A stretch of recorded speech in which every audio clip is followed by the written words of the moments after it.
Ya. Kita lihat satu persatu apa jenis dari finite state automata ini. Di sini ada deterministic finite automata, kemudian ada non-deterministic finite automata atau NFA.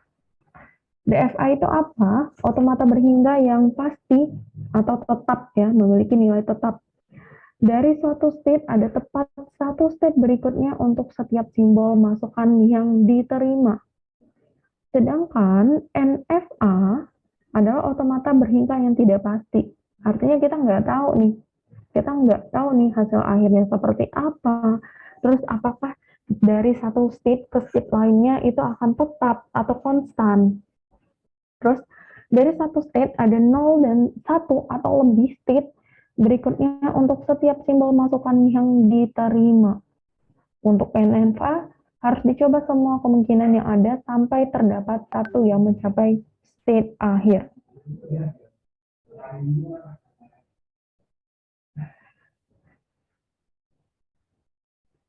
Ya, kita lihat satu persatu ya. Deterministic finite automata. Nah, pada DFA dari suatu state ada tepat satu state berikutnya untuk setiap simbol input. Kita ada contoh pengujian parity ganjil.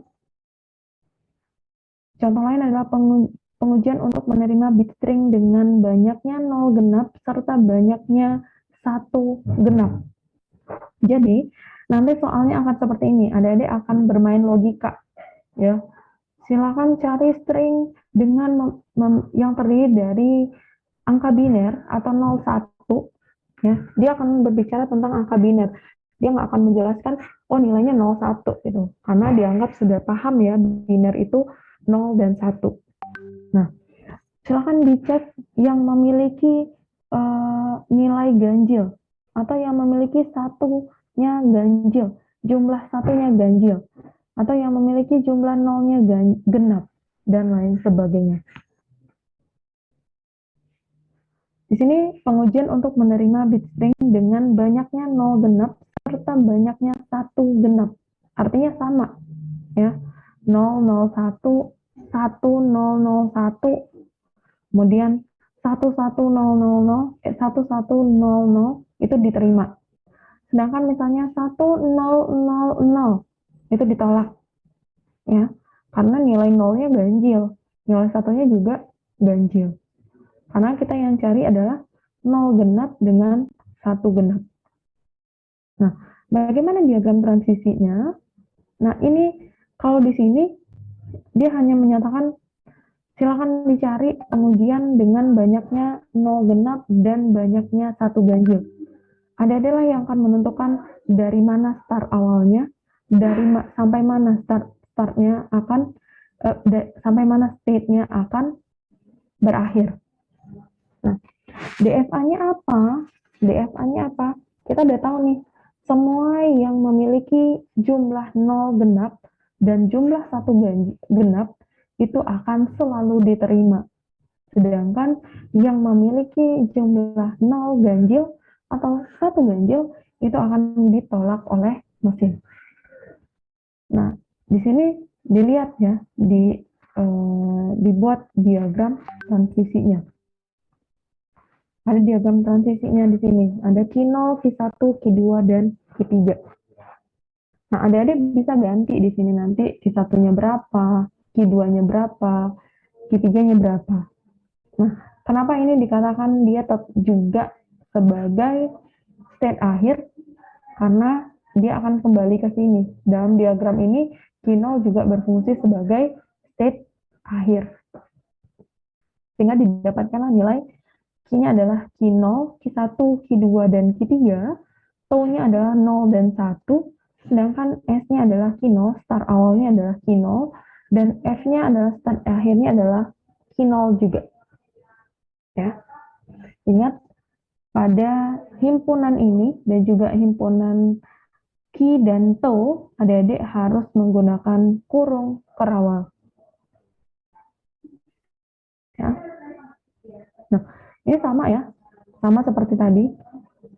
Tau Q0 0, Tau Q00, apa saja nih sini? Tokino 0. Ada Q2. Tokino 1. Tokino 1. Berarti kino ke 1 ya maksudnya ya. Hasilnya Q1. Begitu juga sampai dengan Q3. Ya, sampai dengan Q3. Ini kita mau lihat, kita akan menguji 011 ini, apakah dia benar-benar diterima atau dia ditolak. Q dari Q0 ya, 011. 011. Dia akan menghasilkan Q2. Dia tidak akan kembali ke Q0. Artinya dia ditolak, mesin menolak. Sedangkan 1010 dia akan menghasilkan nilai Q0 di sininya. Kita lihat nih, dari Q0, kemudian 1, kemudian 0, terus 1 lagi, Q kedua, kemudian 0 balik ke Q0. Coba ya, 0011, hasilnya apa? 0011, dari mana? Dari Q0 ke mana lagi? 0011. Panggil aja lah ya. Nanti yang jawab sama lagi orangnya. 0011. Abdillah Halim. State mana saja yang dilewati ketika 0011? Dari Q0 ke Q2, ke Q0 lagi, ke Q1, ke Q0. Artinya dia diterima apa ditolak nih, Abdillah? Diterima. Diterima. Oke. Terima kasih. Jadi paham ya, kenapa dia ditolak, kemudian kenapa dia bisa ada fungsi transisi, kemudian nah, pertanyaan saya, kalau misalnya dia nih ganjil, dia genap nih, nilai yang diberikannya genap, namun state yang diberikan, state-nya tidak memenuhi state akhir, itu ditolak apa diterima? Artinya bisa jadi nanti nilai akhirnya, ini misal ya, nilai akhir yang diberikannya berada di Q3, itu ditolak apa diterima? Padahal secara soal dia sudah benar, nolnya ganjil dan satunya ganjil. Itu diterima apa ditolak?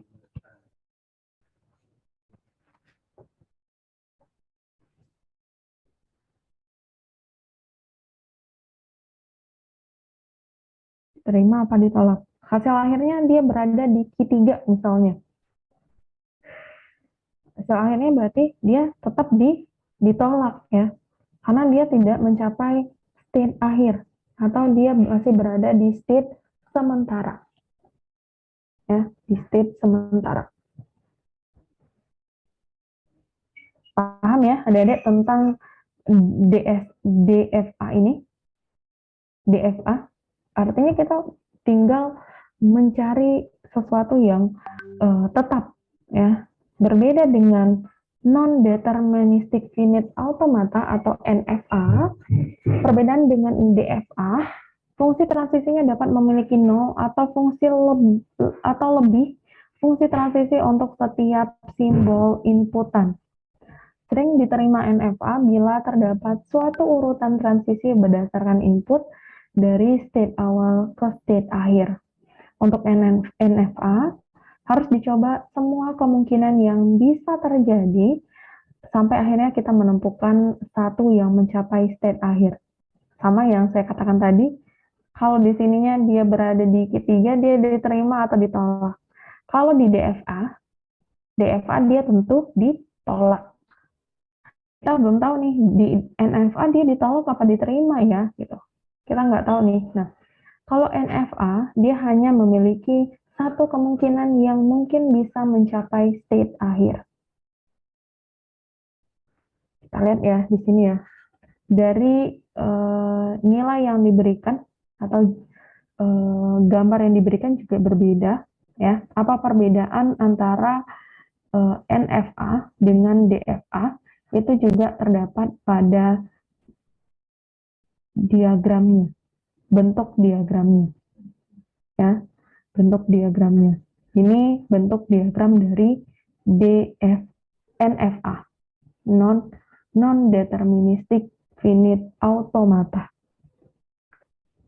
Nah, kalau kita lihat di sini G, Q0, Q1, Q2, G ini 5 tupel tadi ya. 5 tupel tadi. Terus dia terdiri dari Q, terus kemudian ada tau, kemudian ada S, kemudian ada F. Ya. Nah, ini gambarnya, gambar diagramnya. Q0, Q1, Q2, Q3, Q4. Dia memiliki 2 buah state akhir. Kalau tadi gampang, kita cuma lihat satu aja. Kalau di NFA, ada beberapa kemungkinan yang bisa terjadi karena dia memiliki jumlah state akhirnya lebih dari satu. Ya. Nah, ini perbedaan antara DFA dengan NFA. Di NFA, kita lihat ada himpunan kosong. Kita menemukan himpunan kosong. Berbeda dengan DFA tadi, kalau DFA tadi nggak ada, himpunan kosong pasti nggak ada. Ya, pasti nggak ada. Sedangkan di di NFA, pasti kita akan menemukan himpunan kosong. Kenapa himpunan kosong? Karena nanti pasti ada, dia berada di tengah-tengah. Ya, seperti contohnya nih, di sini nih, Q3, Q1. Dia juga tidak ngelupin kemana-mana. Dia hanya menjadi sebuah transisi saja. Ya, itu perbedaan antara, adik-adik akan lihat ketika kalian nanti mengerjakan soal, itu pasti akan paham, oh ternyata perbedaannya cukup signifikan antara DFA dan juga NFA. Ya. Nah, di sini dia menyatakan bahwasannya 0, 1, 1 soalnya masih sama kayaknya ya. Kayaknya soalnya sama. Atau soalnya berbeda. String ini kita nggak tahu nih dia soalnya seperti apa. Ya, maksudnya soalnya beda. Kita akan melihat apakah string ini benar-benar diterima atau dia ditolak. Kita lihat ya. 0, 1, 0, 0, 1. Artinya dari Q0, kemudian dia ngeluping ke diri dia, kemudian 1, ya. Bisa jadi dia ngeluping ke diri dia. Ada beberapa kemungkinan. Ya. Ngeluping ke diri dia sendiri, atau dia bergerak ke Q1. Itu perbedaan antara DFA dengan NFA. Kalau DFA tadi gampang. Ya. Ada tinggal lihat di sini. Oh, dia bakalan langsung.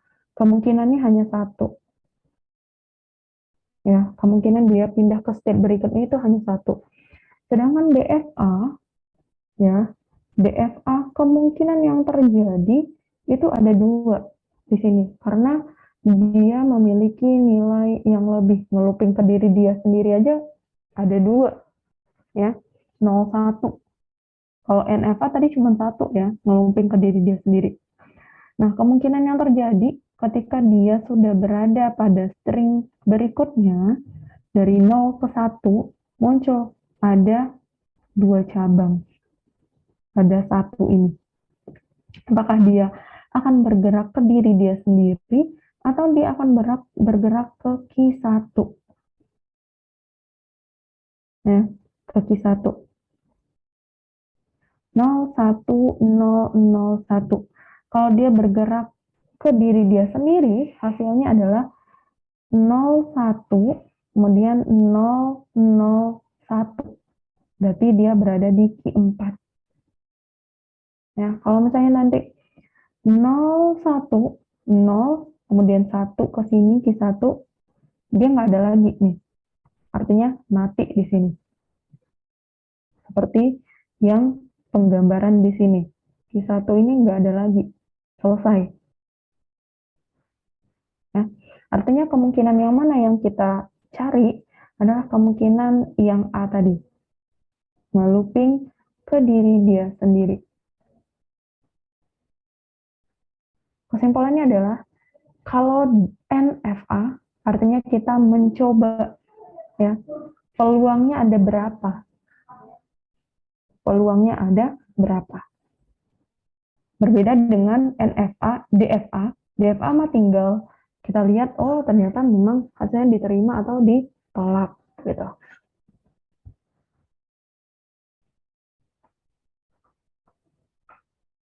Sampai di sini paham?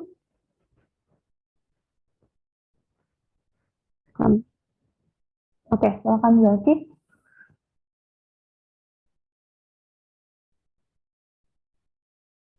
Ya, kita harus cari sampai yang dia benar-benar diterima. Sampai dia yang benar-benar mencapai ke state akhirnya. Ya, diterima artinya sampai ke state akhir.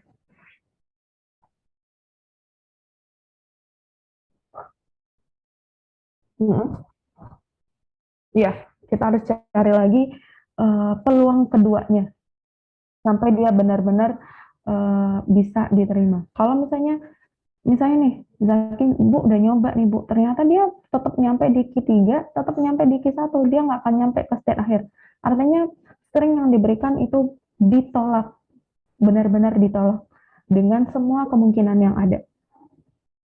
Itu perbedaan antara NFA dan DFA. Jadi kalau NFA ini kita harus berusaha cari sendiri dia beneran diterima atau ditolak gitu.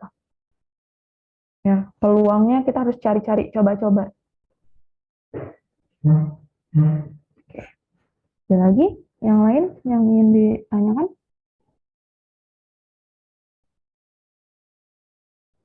Ada? Kalau nggak ada, kita lanjut ya. Ada reduksi FSA, pasangan distinguishable dan indistinguishable.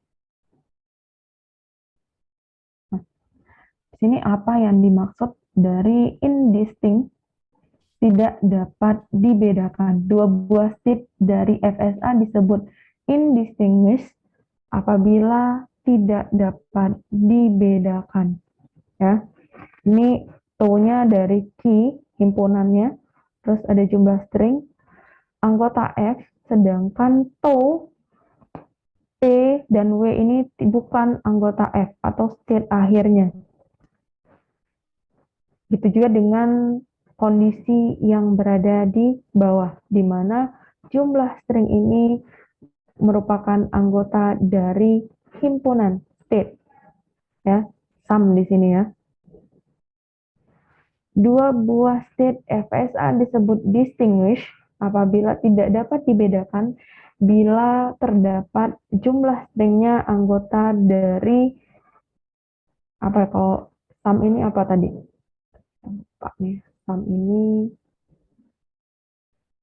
tadi apa ya? Himpunan simbol input. Himpunan hingga simbol input.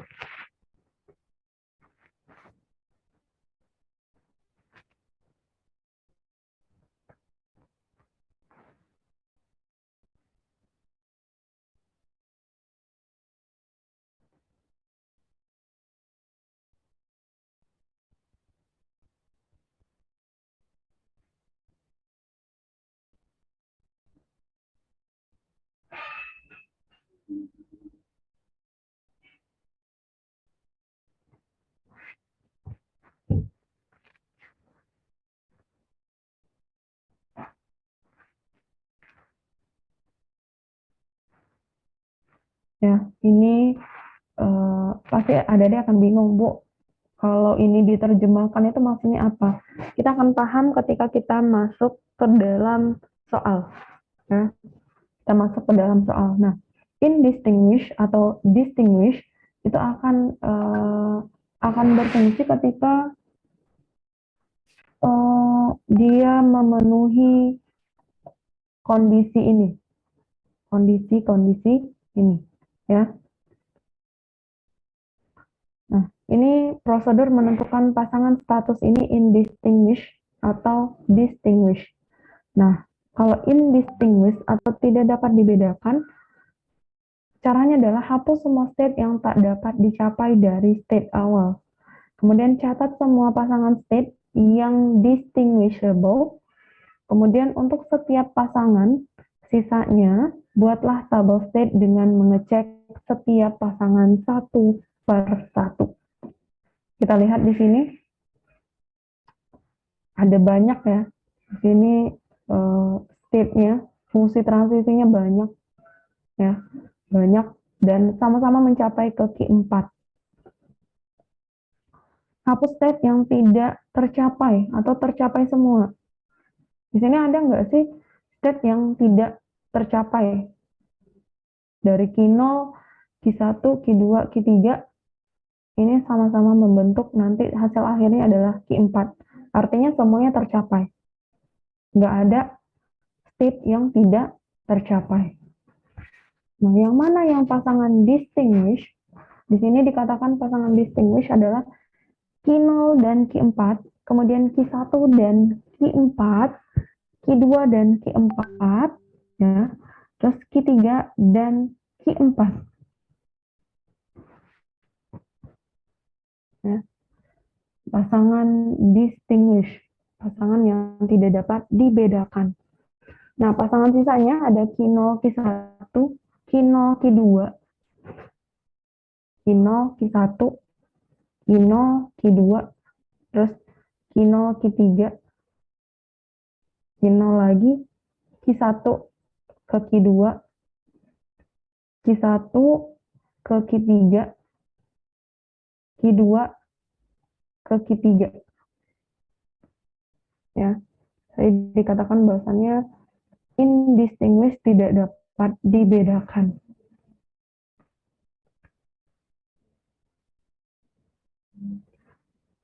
Apa yang bisa adik-adik simpulkan dari 3 pernyataan ini?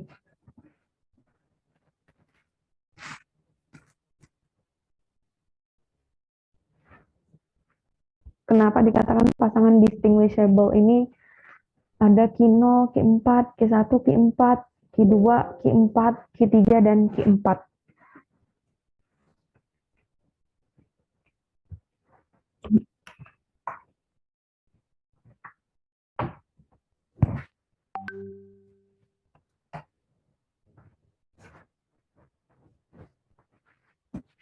Terus pasangan sisanya ada Q0, Q1, Q0, Q2, Q0, Q3, Q1,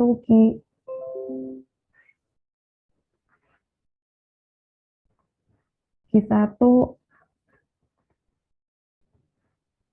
Q1, Q2, Q1, Q3, dan Q2, Q3.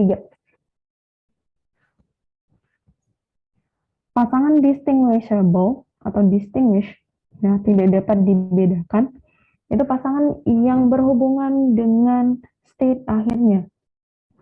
Sedangkan pasangan sisanya pasangan yang kemungkinan tidak disebutkan dari pasangan distinguish. Kalau kita lihat nih, Q0 ke Q2 itu nggak ada hubungannya.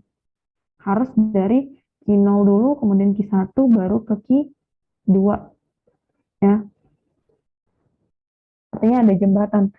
Sedangkan Q0 ke Q3. Untuk distinguishable itu yang dapat dibedakan atau tidak dapat dibedakan? Apa tadi? Tidak dapat? Yang distinguish, bukan yang indis. Oh, dapat dibedakan. Maaf, saya kebalik.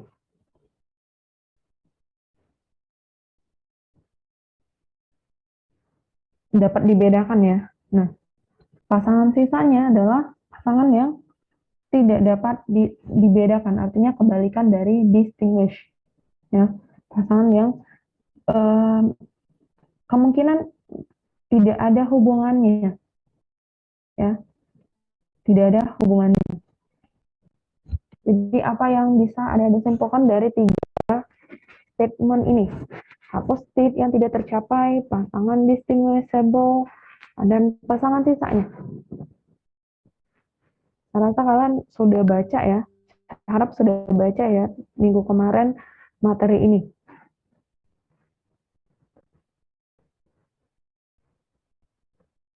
Ada yang bisa jawab? Boleh berpendapat, Bu? Oke, siapa nih? Bagus Wahyu Pratama. Oke, silakan Bagus. Menurut saya itu yang pasangan distinguishable itu dia terhubung sama state akhir, selalu terhubung sama state akhir, sehingga dia jadi pasangan yang distinguishable. Sedangkan sisanya itu yang nggak nyampe state akhir, jadi dia nggak terhubung sama state akhir. Itu saja, Bu. Oke, makasih Bagus. Tadi Bagus menyatakan yang pasangan distinguish berarti dia berhubungan dengan state akhir, sedangkan pasangan sisanya itu hanya sebagai perantara transisi. Silakan nanti ini dijadikan tugas ya buat adik-adik ya. Apa yang disebut dengan pasangan distinguish dan juga indistinguish. Atau pasangan yang tidak dapat dibedakan dan pasangan yang dapat dibedakan.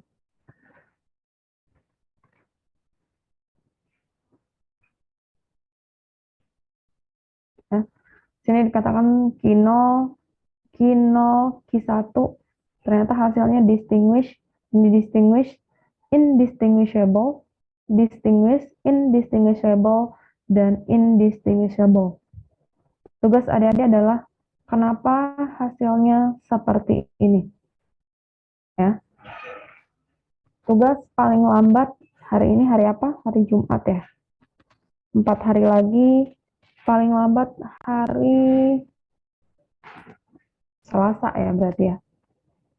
Selasa pukul 23:59 ya. Adik-adik nanti silakan dicek kenapa, apa yang membedakan antara pasangan distinguish dengan indistinguishable. Kenapa dikatakan pasangan ini termasuk dalam distinguish? Kenapa Q1 dan Q2 ini termasuk dalam indistinguishable? Ya.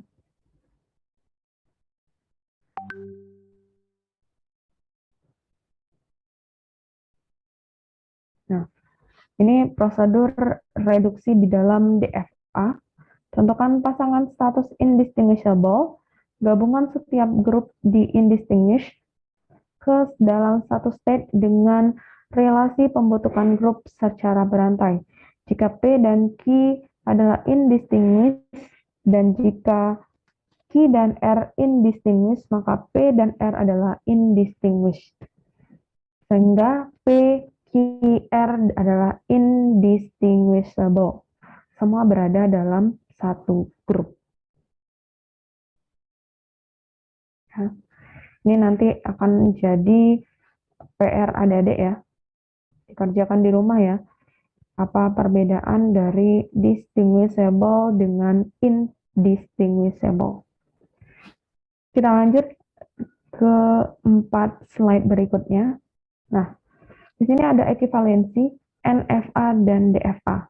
Kalau kita lihat, DFA dan NFA itu memiliki perbedaan yang cukup signifikan. Artinya dari cara menentukan nilai, dari cara menentukan hasil pun berbeda. Nah, bagaimana caranya jika nanti sebuah soal ini merupakan automata dengan jenis NFA? Silakan dibentuk menjadi diagram DFA. Nah, untuk memudahkannya, makanya kita buat yang disebut dengan ekivalensi. Mengubah NFA menjadi DFA atau sebaliknya itu yang disebut dengan ekivalensi. Nah, algoritmanya apa? Buat semua state yang merupakan subset dari state semula. Telusuri transisi state-state yang baru terbentuk dari diagram transisinya. Kemudian tentukan state awal, kemudian tentukan state akhir atau state yang elemennya mengandung state akhir. reduksi state yang tak tercapai oleh state awal, kemudian rename nama-nama state yang tersisa. Artinya, nanti kita akan menjadikan NFA ini berubah menjadi DFA atau sebaliknya, DFA berubah menjadi NFA. Ya. Sini ubahlah NFA berikut menjadi DFA. Ingat, kalau DFA pasti ada himpunan kosong. Ya. M Q0 Q1 0 1 to Q0 Q1. Artinya state akhirnya adalah Q1. Kita mau menjadikan dia ke dalam bentuk DFA. Ya. Dari non-deterministik kemudian menjadi deterministik. Non-deterministik pasti punya himpunan kosong. Nah, bagaimana caranya? Kita lihat di sini state yang akan dibentuk adalah himpunan kosong, kemudian ada Q0, Q1, Q0 dan Q1. Telusuri dari sini, to dengan himpunan kosong 0 akan menghasilkan nilai himpunan kosong juga. Sedangkan to dengan Q0, 0 itu akan menghasilkan 0 ya, akan menghasilkan dua buah state, Q0 dan Q1. Kemudian ada Q0, itu adalah Q1, Q10, Q10 nggak ada ya, berarti dia himpunan kosong. Q11 itu dia punya nilai 2 ke diri dia sendiri dan ke Q0. Begitu juga dengan Q0 dan Q1. Ya, Q0 dan Q1. Kita tentukan state awalnya apa? State awalnya adalah Q0.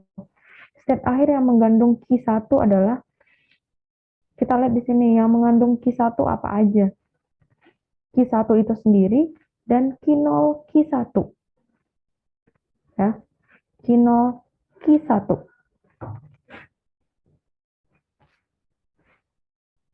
Kemudian kita buat diagram transisinya seperti ini.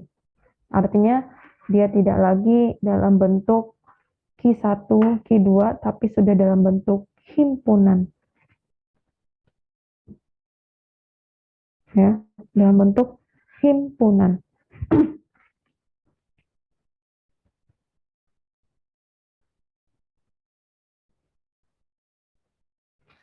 State akhir yang mengandung Q1.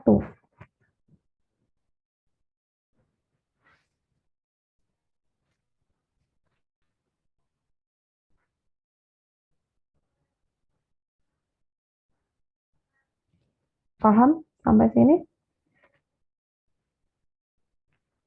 Ini kebalikannya ya, mengubah NFA menjadi DFA. Ya, dari nilai ini hanya ditentukan tabel transisi, kemudian ditentukan nilai akhirnya Q1, state akhirnya Q1.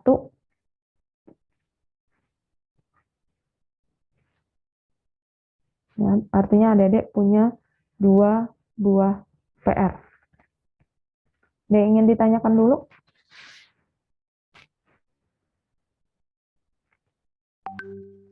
Terkait dengan ekivalensi.